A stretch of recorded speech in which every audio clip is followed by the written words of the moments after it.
Shalom pendengar yang dikasihi Tuhan dimanapun Anda berada. Sesaat lagi Anda akan menikmati siaran tunda ibadah World Revival Center, ibadah kebangunan rohani yang diadakan setiap hari Kamis jam 18.30 bertempat di BTC Ruang Balarea.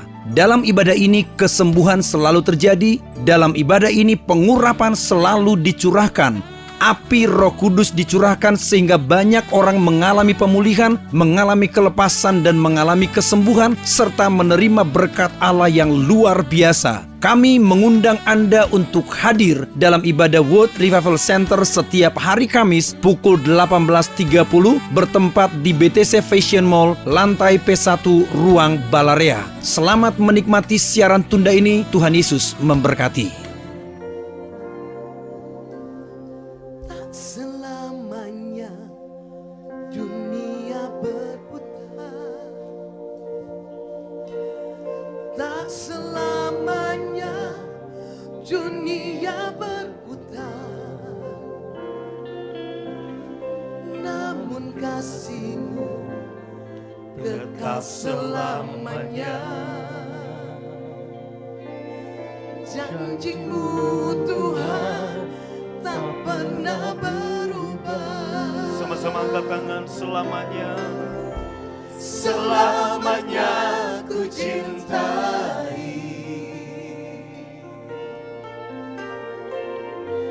Tempat kediaman-Mu Tuhan,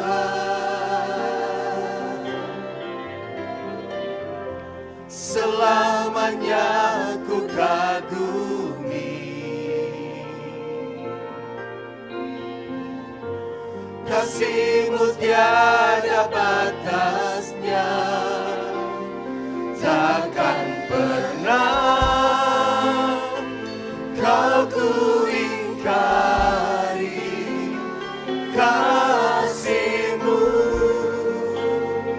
selalu ada untukku. tepuk tangan paling meriah buat Tuhan. Tak selamanya mentari bersinar, tak selamanya dunia berputar, namun kasih-Mu tetap selamanya. Janji-Mu Tuhan tak pernah berubah. Selamanya ku cintai.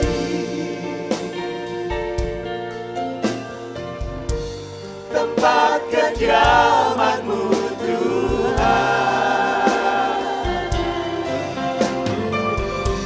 selamanya ku kagumi. Kasih-Mu tiada batasnya, takkan pernah Kau ku ingkari. Kasih-Mu selalu ada untukku. Katakan selamanya, Selamanya ku cintai.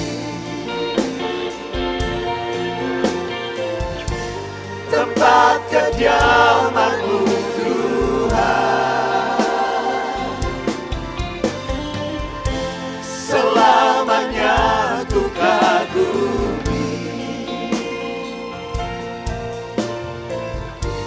Kasih-Mu tiada batas,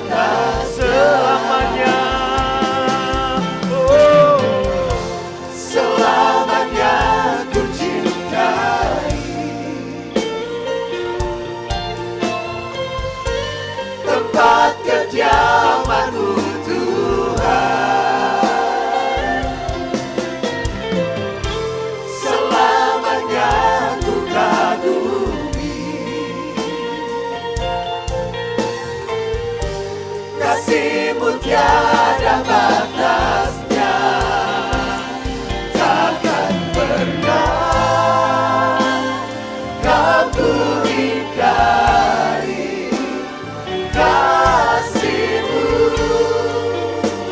selalu Takkan pernah takkan pernah kau ingkari kasih-Mu selalu sekali lagi takkan pernah takkan pernah kau ingkari kasih-Mu selalu ada untukku. Tepuk tangan paling meriah bagi Allah kita. Haleluya. Tempat kediaman Tuhan bertuliskan kasih karunia. Dan Tuhan berkata, mari dengan penuh keberanian kita menghampiri tahtanya yang bertuliskan kasih karunia. Untuk saudara dan saya menerima rahmat, menemukan kasih karunia, dan mendapatkan pertolongan kita pada waktunya. Dalam nama Yesus yang siap diberkati dengan firman Tuhan, mari sama-sama katakan amin. Lebih mantap lagi katakan amin. Sekali lagi katakan amin. Tepuk tangan paling meriah buat Tuhan. Haleluya. Shalom. Gimana kabar saudara semua? Awet muda, amin. Yang percaya silahkan duduk, katakan God bless you. Amin. Bapak Ibu Saudara yang dikasih Tuhan, kita membuka Ulangan pasal yang ke-21 ayat 18 sampai 21. Saya membaca buat saudara, perhatikan baik-baik, dengar. Seperti yang saya katakan, pada waktu Anda melihat gambar 3 dimensi, ada seorang yang sudah melihatnya, ada yang belum. Tapi begitu Anda belum melihatnya, Anda jangan buru-buru marah dan pergi. Bersabar, karena gak lama lagi Anda akan melihat gambar itu. Kemudian saudaraku, semakin kita melihat, kita akan semakin dibukakan hal-hal yang lain. Sama, waktu saudara dibukakan pewahyuan tentang anugerah, tentang grace, tentang kasih karunia Tuhan, Anda akan menemukan di setiap lembaran Alkitab yang kita baca betapa dahsyatnya kasih karunia Allah buat kita. Katakan amin. Apabila seseorang mempunyai anak laki-laki yang degil dan membangkang, yang tidak mau mendengarkan perkataan ayahnya dan ibunya, dan walaupun mereka menghajar dia, tidak juga ia mendengarkan orang tuanya. Sebentar, model begini kira-kira kalau Anda punya anak gini mau diapain saudara? Punya anak laki-laki degil, membangkang, gak mau dengar omongan bapak ibunya. Udah dihajar, dinasihati, gak juga dengerin. Ayat 19. Maka ini peraturannya. Haruslah ayahnya dan ibunya memegang dia. Dengerin ya Harvest, lihat ini. Maka haruslah ayahnya dan ibunya memegang dia dan membawa dia keluar kepada para tua-tua kotanya. Tahukah Anda, para penatua yang berdiri di pintu gerbang kota, itulah arti kata gereja. Halo? Halo? Gereja artinya berdiri di pintu gerbang kota dan menentukan nasib kotanya. Saudara, ini gambaran gereja. Jika ada anak laki-laki yang degil, membangkang, bandel, biker, biang kerok, udah dinasihatin, udah dihajar, tetap punya prinsip moal di dengeku aing sia. Maka apa yang harus dilakukan oleh ayah dan ibunya? Membawa anak laki-laki ini keluar rumah. Kemana? Ke para tua-tua kotanya, pintu gerbang kota, tempat kediamannya. Ini bicara gereja, eklesia. Berdiri di pintu gerbang kota dan menentukan nasib kotanya. Karena kalau anak laki-laki gini nggak dibawa ke gereja, nggak dibawa ke kotanya, ke eklesia, ini akan jadi biang kerok di kota itu. Ya toh ya? Halo? Nah, terus setelah dibawa, apa yang harus dilakukan oleh gereja? Apa yang harus dilakukan oleh para tua-tua kota tersebut? Perhatikan saya, ayat berikutnya. Dan harus berkata kepada para tua-tua, katanya, anak kami ini degil dan membangkang. Ia nggak mau mendengarkan perkataan kami. Ia seorang pelahap dan peminum. Ayat 21, baca sama-sama, 1, 2, 3. Melempari anak itu sehingga ia mati. Demikianlah harus kau hapuskan yang jahat itu dari tengah-tengahmu, dan seluruh orang Israel akan mendengar dan menjadi takut. Halo? Saudaraku, Anda lihat, anak laki-laki yang degil harus dibawa ke pintu gerbang kota. Orang tuanya harus menyerahkan kepada para pemimpin gereja. Dan kemudian saudaraku, sesuai dengan peraturan hukum Taurat yang ada, anak laki-laki model kini harus dilempari dengan batu sehingga ia mati. Seandainya anak laki-laki itu adalah saudara dan saya, apa yang Anda dan saya lakukan waktu kita tahu ini akan kita alami? Saya nggak usah ngomong saudara, saya lah. Kalau anak laki-laki yang akan dibawa orang tuanya itu adalah saya, Agung Takaryana, apa yang saya akan lakukan? Saya akan kabur dari rumah saya dan tidak akan pernah pulang ke rumah. Loh, kok nggak amin? Halo? Kurang mantap aminnya, halo? Apa yang harus dilakukan, saudaraku? Kalau saya jadi anak laki-laki ini, saya nggak akan pernah pulang ke rumah sampai kedua orang tua saya mati. Ngapain? Daripada saya pulang ke rumah dan kemudian diserahkan untuk dihakimi, untuk dihukum dan mati, saya nggak akan pulang. Waktu saya membaca ayat ini, saya menemukan kasih karunia Allah. Kita lihat perbandingannya. 2 Samuel pasal yang ke-9, ayat yang pertama. Nggak ada di bahan, langsung aja. Berkatalah Daud, masih adakah orang yang tinggal dari keluarga Saul? Maka aku akan menunjukkan kasihku kepadanya oleh karena Yonatan.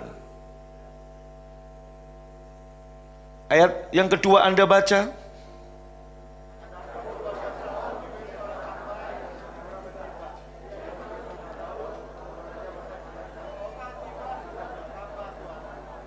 Ayat 3, Anda baca lagi.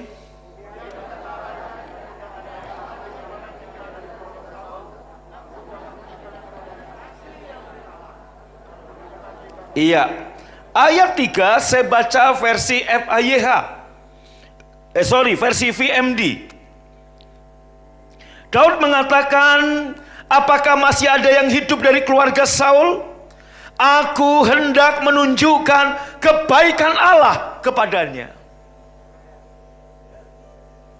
Saudaraku, Anda tahu bahwa ini khotbah saya tahun lalu tentang Mephiboset. Dia adalah pangeran. Setelah Saul, pangeran pertama yang berhak jadi raja adalah Yonatan. Maka kemudian pangeran berikutnya kalau Yonatan wafat, siapa yang berhak jadi raja? Mephiboset. Tapi karena ada tragedi di rumah tangganya, ada tragedi yang menimpa keluarganya, Mephiboset terusir dari rumah. Dia pergi dari rumah dan dia tinggal di Lodebar. Lodebar artinya padang gurun tanpa rumput gersang. Mephiboset tinggal sebagai pelarian. Mephiboset lari. Dia sebagai pangeran dari seorang anak raja menjadi gelandangan. Dia tinggal menumpang di rumah Makir. Orang miskin gak punya rumah, tinggal menumpang di kampung miskin namanya Lodebar. Dan tahukah saudara, istana raja akan menghukum Mephiboset. Sekalipun dia gak berbuat salah, tapi dia termasuk adalah keluarga Saul yang harus dibinasakan. Tetapi Bapak Ibu, dari sini kita melihat Daud. Apa yang Daud sampaikan? Apa yang Daud beritakan? Daud berkata begini, masih adakah keturunan Yonatan? Masih adakah keturunan Saul yang masih hidup? Ayat yang ketiga dalam versi VMD, aku akan menunjukkan kebaikan Allah. Aku akan menunjukkan kasih karunia. Bukan penghukuman, bukan penghakiman, bukan rajam. Dan itu yang membawa Mephiboset kembali ke istana raja. Duduk sehidangan dengan raja dan sebagai anak raja. Karena apa? Berita yang dia dengar adalah ada kebaikan Allah yang akan diberikan kepadanya. Boleh beri tepuk tangan buat Tuhan. Bapak Ibu, BFA House of Grace, gereja bukan rumah penghakiman. Gereja bukan rumah penghakiman untuk anak laki-laki yang degil, yang membangkang dan sebagainya. Tahukah Anda, anak laki-laki yang degil, membangkang, ini gambaran dari anak bungsu yang terhilang. Bapak Ibu bisa lihat, kalau Yesus mengikuti hukum Taurat, Yesus gak menggenapi hukum Taurat dan kemudian menunjukkan kasih karunia. Bagaimana nasib anak bungsu yang hilang ini? Dia harus dirajam sampai mati. Apa yang membuat anak bungsu ini saat dia makan makanan babi, saat dia ada di satu tempat yang udah gak bisa ngapa-ngapain? Saya percaya ayah dalam perumpamaan anak bungsu yang hilang pasti memberikan pengumuman.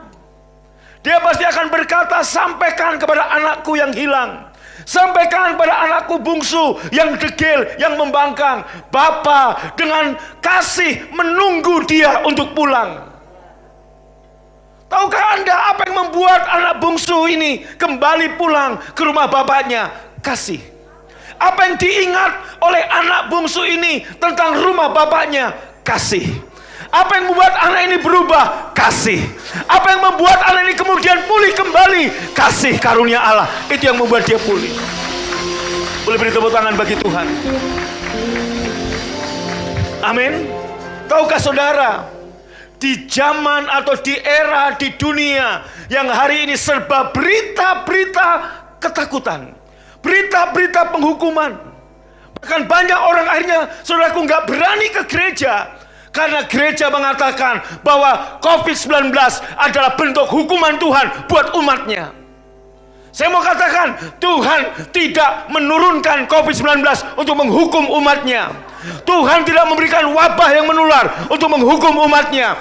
Berita yang disampaikan dari surga, isunya dari dulu tetap, yaitu apa? Allah itu kasih.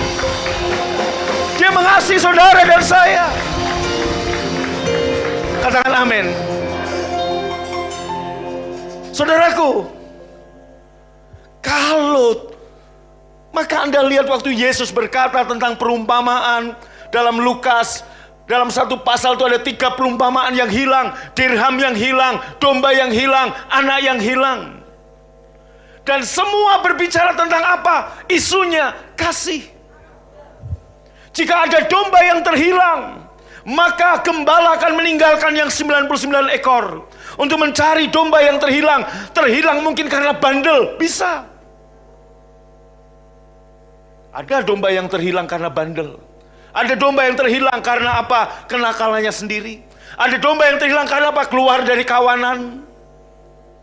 Sama saudaraku, ada banyak tragedi termasuk hari ini. COVID-19 sebuah tragedi. Hampir 2 tahun seluruh dunia mengalami hal yang sama. Ketakutan disebarluaskan. Maka virus ketakutan, kecemasan, saudaraku, menjalar ujian keimanan kita untuk beribadah kepada Tuhan. Itu terjadi dewasa ini. Dan Bapak Ibu, dengarkan baik-baik. Di tengah berita-berita buruk, di tengah berita-berita yang menakutkan, di tengah berita-berita yang mencemaskan, hanya ada satu berita dari surga yang tidak pernah berubah. BFA House of Grace, rumah kediaman Tuhan, adalah rumah kasih karunia. Kamu datang, maka engkau akan melihat bagaimana Tuhan mengampuni, memulihkan saudara. Amin. Pandemi ini membuat banyak akibat. Semua diluluh lantakkan. Bisnis-bisnis hari ini saudaraku hancur. Banyak pengusaha-pengusaha yang utangnya tambah besar dan nggak tahu harus bagaimana untuk membayar. Hari ini saudaraku kita lihat dengan PSBB yang terus dan terus ganti, berulang lagi, membuat banyak orang frustasi. Banyak bisnis terpuruk. Ada banyak orang-orang miskin baru. Ada banyak orang-orang yang utangnya hanya bertambah karena nggak bisa membayar bunga bank. Banyak rumah, banyak toko, banyak pabrik, banyak usaha yang dijabel oleh bank. Saudaraku, Anda akan melihat di perumahan-perumahan. Ada perumahan-perumahan atau tempat-tempat yang ditulis dalam pengawasan bank. Semakin banyak, membuat banyak orang hilang pekerjaan. Dan kemudian saudaraku, maka saya percaya kenapa Tuhan berikan visi tahun ini buat BFA, The Year of Harvest. Justru di tengah masalah seperti ini, saya percaya, dan dari tahun yang lalu sampai hari ini, kenapa Tuhan memberikan tuntunan kepada gereja kita? Terus saya khotbah tentang kasih karunia Allah, favor of God, kemurahan Allah, anugerah Allah. Why? Karena saudaraku, berita-berita itulah yang membuat orang-orang yang degil, yang membangkang, yang bangkrut, yang hancur akan kembali ke rumah Bapa, saudaraku. Kenapa? Anda lihat anak bungsu yang terhilang, bangkrut, miskin, saudaraku, bahkan levelnya lebih rendah dari babi. Kenapa dia pulang? Apa yang membuat dia berani pulang? Karena dia tahu di rumah bapaknya tidak ada penghukuman. Di rumah bapaknya ada kasih karunia yang lebih kuat dari dosa. Dan dia tahu di rumah bapaknya ada pemulihan. Statusnya kembali dipulihkan dari anak yang terhilang menjadi pangeran. Diberikan jubah, diberikan apa lagi? Cincin, diberikan apa lagi? Meterai. Amin.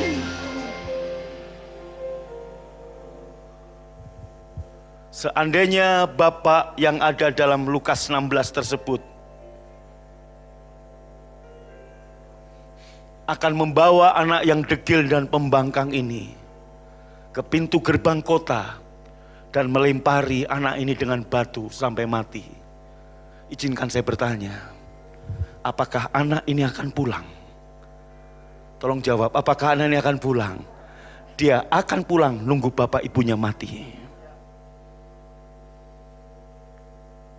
Ulangan 21 tadi menjelaskan, kedua orang tua harus membawa anak yang degil dan membangkang ini. Kemana? Ke pintu gerbang kota, menyerahkan kepada orang tuanya, kepada tua-tua kota, untuk dilempari batu sampai mati. Udah Bu, tolong jangan ganggu konsentrasi saya, tenang. Saudara yang dikasihi Tuhan, seandainya berita dari rumah bapaknya kepada si bungsu ini berkata gini, sampaikan kepada anakku sebab yang hidup dengan pelacur, yang hidup dalam dosa, sampaikan, berani pulang gue bunuh, akan dilempari dengan batu. Anak ini gak akan pulang, saya jamin. Tapi karena bapak menunggu di pintu gerbang kota, dia setiap hari menunggu depan rumah. Dan begitu anak bungsu ini dari jauh dia lihat. Tahukah Anda, bapak ini berarti setiap hari menanti anak yang terhilang dengan tangan terbuka dan pandangannya selalu ke pintu gerbang kota. Tahukah Anda, kota di zaman dulu gak kayak Bandung begini, hanya dikelilingi tembok dan ada pintu gerbangnya. Maka anak ini, bapak ini akan terus menanti. Dari kejauhan dia lihat. Sampai satu kali dia melihat ada satu langkah kaki. Dia tahu, dia apal karena dia adalah bapaknya. Dan dia berkata, itu anakku. Apa yang dilakukan oleh bapak ini? Dia nggak menyerahkan anak ini ke penatua kota, tapi dia berlari menjemput anak ini. Anak berjalan berlambat, bapak berlari cepat-cepat. Dan apa yang bapak ini lakukan? Dia bawa anak ini pulang. Tahukah Anda, iblis mendakwa anak ini. Maka anak ini berkata, jangan anggap aku anakmu, jadikan aku salah seorang karyawanmu. Saudaraku, anak ini memberikan arsip-arsip tentang dosa dan kesalahannya. Aku telah mengecewakan bapak, bla bla dan sebagainya. Tapi bapak ini gak menghitung semuanya. Dia hanya berkata, ambil jubah terbaik, ambil cincin, berikan kasut, dan sembelihlah anak lembu tambun. Anakku yang hilang sudah kembali, anakku yang mati hidup kembali. Saudaraku, apa yang buat anak ini berani melangkah pulang? Dia mendengar pengumuman yang berbeda.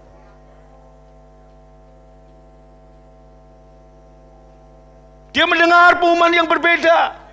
Saya percaya akan ada kurir-kurir yang menyampaikan pesan kepada anak ini. Bapakmu nunggu kamu.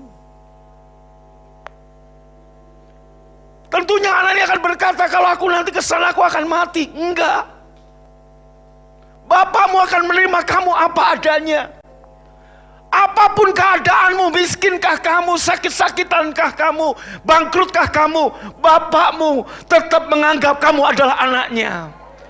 Berita ini yang kita sebarluaskan, good news, berita baik. Saya percaya di tengah dunia yang semakin ketakutan, berita ini akan membuat penuaian jiwa-jiwa. Karena akan banyak orang-orang berdosa yang datang kembali ke House of Grace, ke rumah di mana mereka menerima kasih karunia. BFA House of Grace, saat saya berdoa, Tuhan kasih saya satu kata, House of Grace. Kenapa?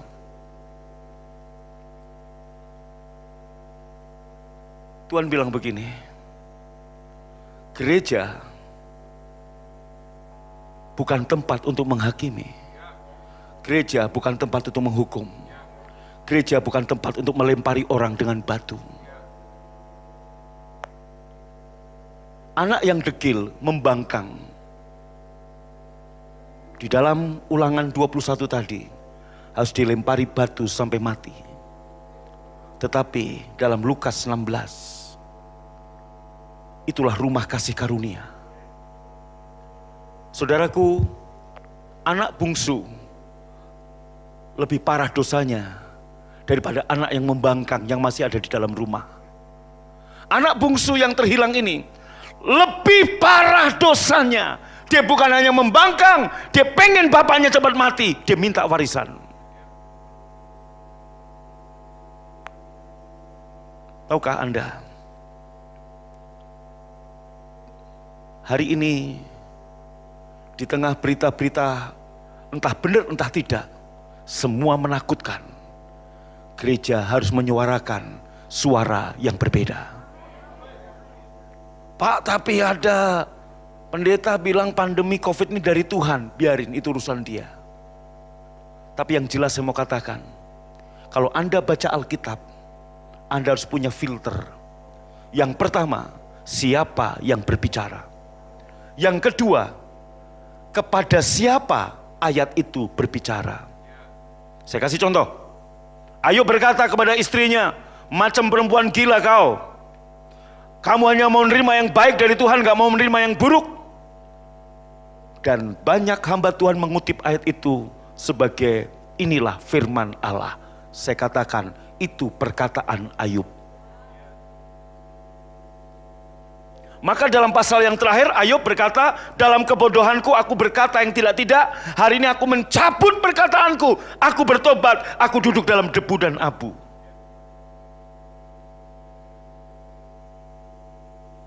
Ada dalam Matius pasal 25 kalau nggak salah, atau 24 atau berapa, Yesus mengecam orang-orang Farisi dan berkata, ular beludak kamu, kamu seperti kuburan di labur putih, dalammu seperti luarnya labur putih tapi dalamnya tulang belulang. Tahukah Anda, itu firman Tuhan Yesus, tapi tidak ditujukan kepada saudara dan saya pengikut Kristus. Itu ditujukan kepada orang-orang Farisi dan ahli Taurat, orang-orang yang mengandalkan perbuatan dibanding mengandalkan kasih karunia. Amin. Sama saudara, kalau kita masih berkancang pada perjanjian yang pertama, mengandalkan perbuatan, berapa banyak anak laki-laki di sini yang mati? Termasuk saya mungkin gak hidup. Saat saya SMA, saya nakalnya minta ampun. Udah bukan sama orang tua, sama om tante, nakalnya kayak gitu, membangkang, degil, dan sebagainya. Saya percaya, kalau saya hidup di zaman hukum Taurat, om dan tante saya akan bawa saya di pintu gerbang kota, dan kemudian semua orang melempari saya dengan batu.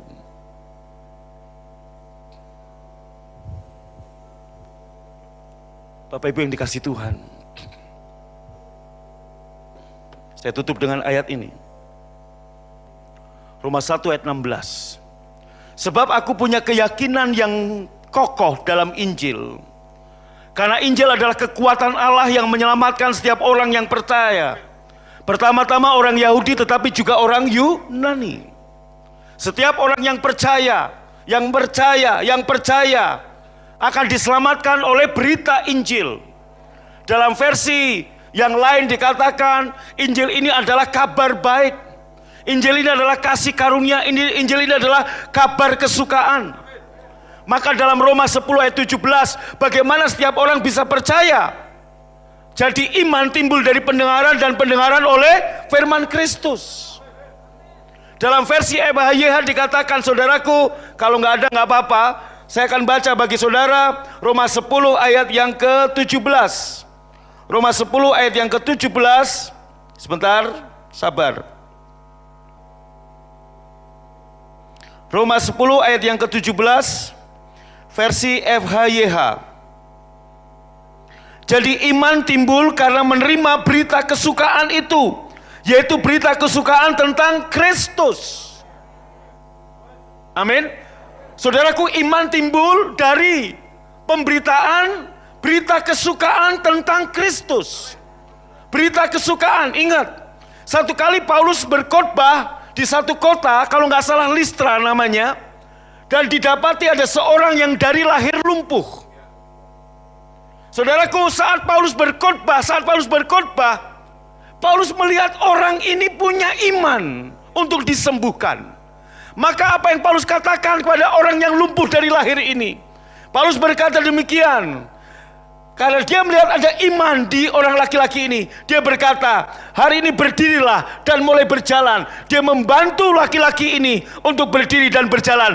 Dan seketika dalam seumur hidupnya dia lumpuh, tapi hari itu kesembuhan mujizat terjadi. Dia boleh berjalan. Kenapa? Karena dia punya iman. Kenapa dia punya iman? Karena dia mendengar. Mendengar apa? Berita kesukaan.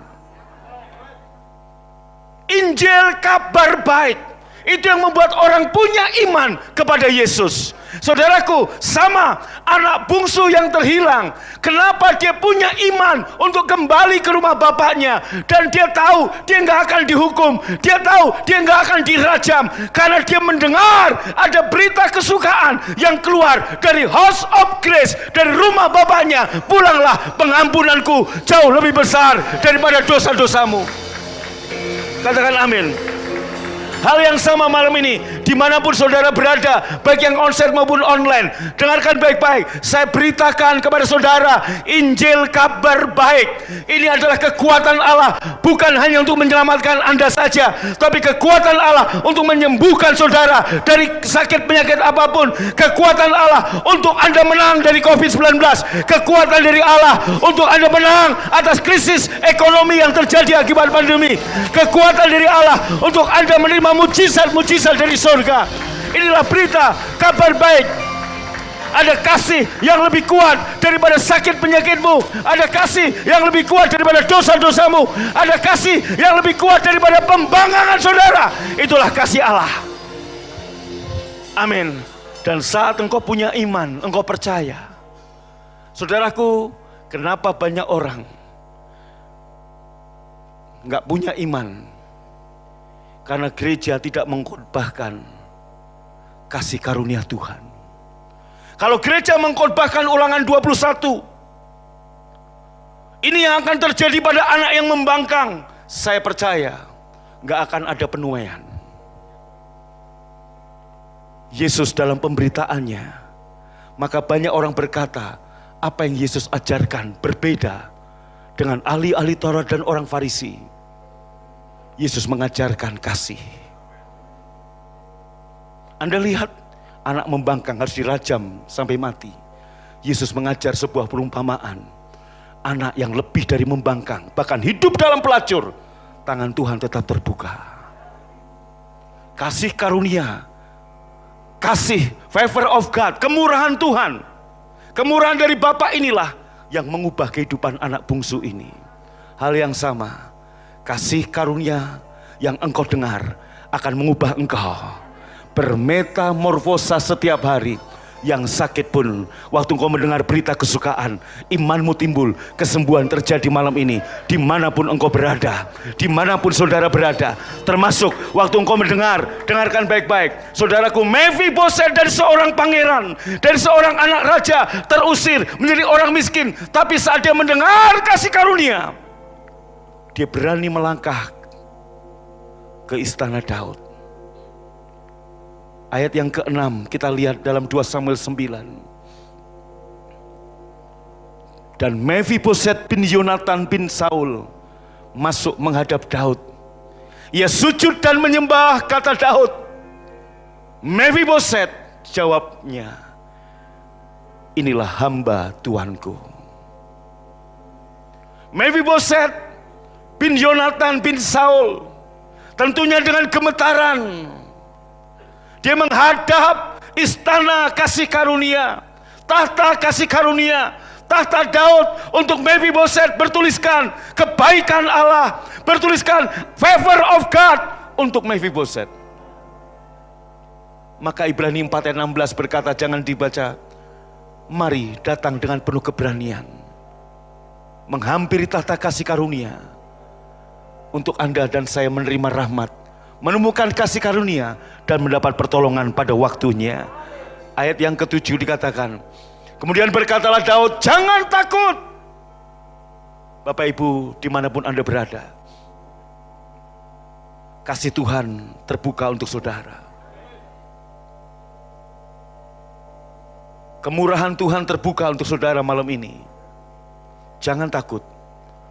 Aku pasti akan menunjukkan kasihku kepadamu. Oleh karena Yonatan ayahmu, aku akan mengembalikan kepadamu segala ladang Saul nenekmu, dan engkau akan tetap makan sehidangan dengan aku. Saudaraku, Mephiboset seharusnya dihukum mati. Tapi karena ada perjanjian antara Daud dan Yonatan, Mephiboset bukan dihukum mati, tapi mendapat anugerah, mendapat kelepasan, mendapat pertolongan, bahkan posisinya menjadi anak raja sehidangan dengan raja, dan segala yang hilang dikembalikan. Hal yang sama si bungsu waktu pulang ke rumah bapaknya, semua yang hilang, kedudukannya, identitasnya dikembalikan. Dia adalah pangeran di rumah bapaknya. Saudara dan saya juga sama. Kenapa? Anda dan saya di rumah Bapa, House of Grace, hidupmu, statusmu sebagai anak dikembalikan. Sebab engkau dan saya, Mephiboset, tersembunyi dalam perjanjian antara Daud dan Yonatan. Anda dan saya tersembunyi dalam perjanjian Bapa dengan Yesus. Anda dan saya di dalam Yesus. Engkau tidak luput dari hukuman. Tidak ada penghakiman dan penghukuman bagimu. Yang ada adalah kasih Allah, karena hidupmu terbungkus di dalam Yesus. Bangkit berdiri, tepuk tangan paling meriah, katakan haleluya. Selamanya ku cintai tempat kediaman-Mu Tuhan. Selamanya ku kagumi. Saya percaya kasih-Mu tiada batas, takkan pernah Kau ku ingkari. Amin.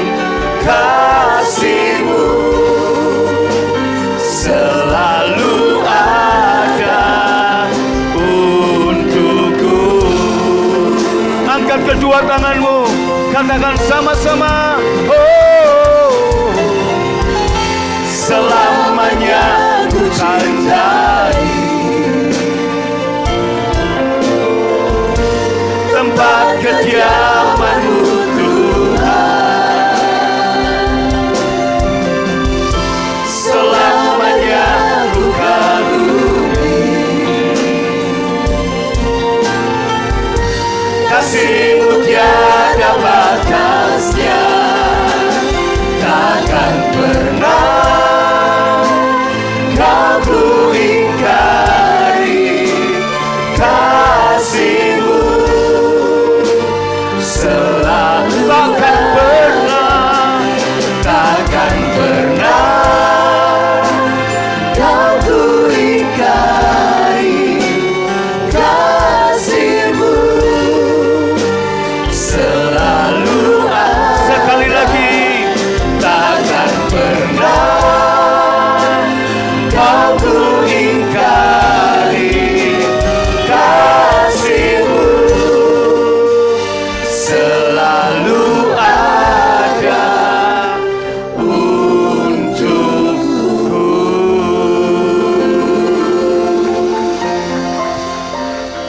Bapak Ibu yang dikasihi Tuhan, angkat tanganmu, angkat roti dengan tangan kananmu lebih tinggi dari kepalamu.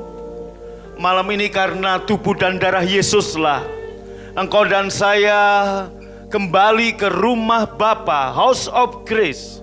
Rumah Bapa menjadi rumah kasih karunia, rumah pengampunan, rumah belas kasihan. Favor of God. Kita ada di House of Grace. Tidak ada penghakiman, tidak ada penghukuman. Saudaraku, tidak ada ketakutan di rumah Bapa. Maka saudara, di luar sana banyak berita-berita menakutkan, banyak berita-berita buruk. Dengar, engkau dan saya aman di House of Grace, di rumah anugerah, di rumah kasih karunia. Engkau aman, posisimu kembali menjadi anak, bukan hamba, bukan upahan. Anda dan saya diberikan jubah yang baru, meterai, cincin yang baru, kasut yang baru. Dan engkau sebagai anak, ada pesta bagi saudara. Ada pesta sukacita di surga. Waktu engkau punya iman, ada kasih karunia yang berlimpah-limpah bagimu. Kesembuhan sedang mengalir bagimu. Dimanapun saudara berada, pemulihan finansial sedang mengalir bagimu. Dimanapun kau berada, pemulihan rumah tangga sedang mengalir bagimu. Haleluya.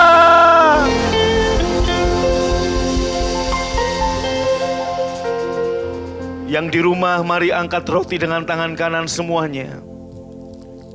Yesus mengambil roti, mengucap berkat, memecah-mecahkannya dan berkata, inilah tubuhku yang terpecah-pecah bagimu. Ambillah, makanlah. Engkau yang percaya ini tubuh Tuhan Yesus yang terpecah-pecah karena dosa kita, ambil dan makan dalam nama Yesus.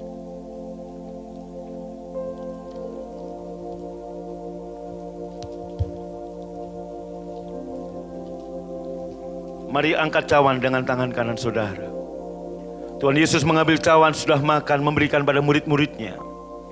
Dan berkata, inilah darahku yang tertumpah untuk pengampunan dosa-dosamu. Inilah darah yang memeteraikan perjanjian.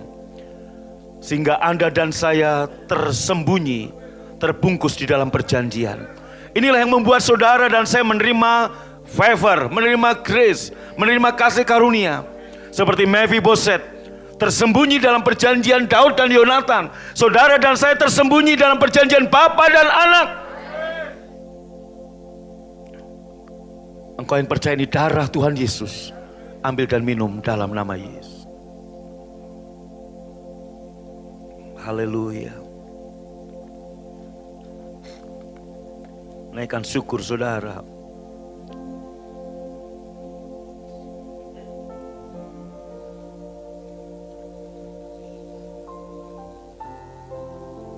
Selamanya ku cintai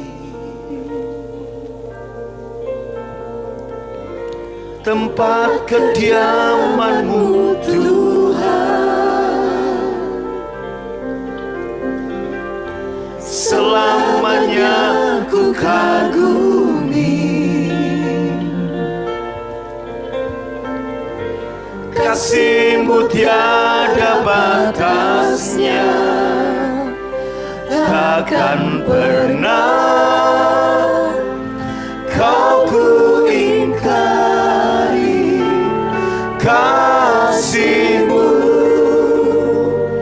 selalu ada untukku. Takkan pernah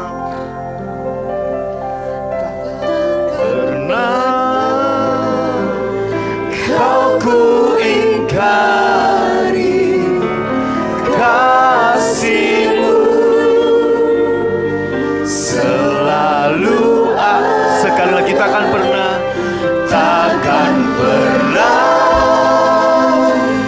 kau ku ingkari kasih-Mu selalu ada untukku.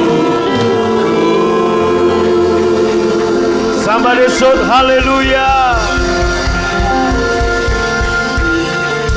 Terima kasih untuk kasih karunia-Mu yang menerima kami apa adanya.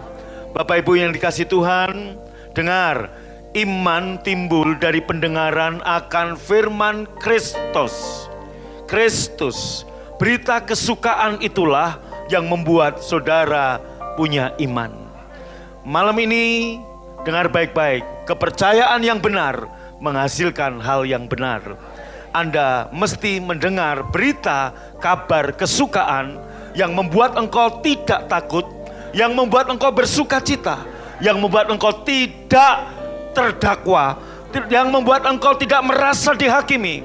Dan berita kesukaan inilah yang membuat orang lumpuh di Listra punya iman, dan iman inilah yang membuat dia menerima mujizat kesembuhannya. Hal yang sama waktu Anda mendengar berita khotbah tentang kasih karunia, kebaikan Tuhan, Anda akan punya iman, dan iman ini akan memulihkan Anda. Iman ini akan membuat mujizat, pemulihan keuangan, kesembuhan terjadi dalam hidup saudara. Anda dan saya aman di House of Grace. Haleluya. Tepuk tangan buat Tuhan. Terima kasih Tuhan. Dan sebagai tanda syukur kami menyembah Tuhan dengan harta kami. Berkati semua orang yang membawa persembahannya, dan mereka yang mengembalikan persepuluhan. Mereka sedang mendeklarasikan Engkau Yesus bangkit dari kematian dan hidup. Terima kasih. Berkati, lipat gandakan benih yang mereka tabur. Dan sementara kami pulang, Tuhan berkati kami. Buka hatimu, angkat dua tanganmu. Pulanglah dengan selamat. Kekasih-kekasih Tuhan, terimalah berkat yang berlimpah-limpah dari Bapa di surga. Cinta kasih dari Tuhan Yesus, persekutuan yang manis Roh Kudus menyertai, memberkati engkau dari sekarang sampai selama-lamanya. Yang percaya diberkati berkata amin. Anda baru saja mengikuti cuplikan siaran tunda ibadah World Revival Center yang terjadi di hari Kamis jauh lebih dahsyat dari apa yang Anda dengar. Oleh karena itu, kami mengundang Anda untuk hadir dalam ibadah World Revival Center setiap hari Kamis bertempat di BTC Fashion Mall, lantai P1 Ruang Balarea pukul 18.30. Dan bagi Anda yang rindu didoakan, SMS kami di 0818218737. Untuk informasi hubungi 6126088. Tuhan Yesus memberkati.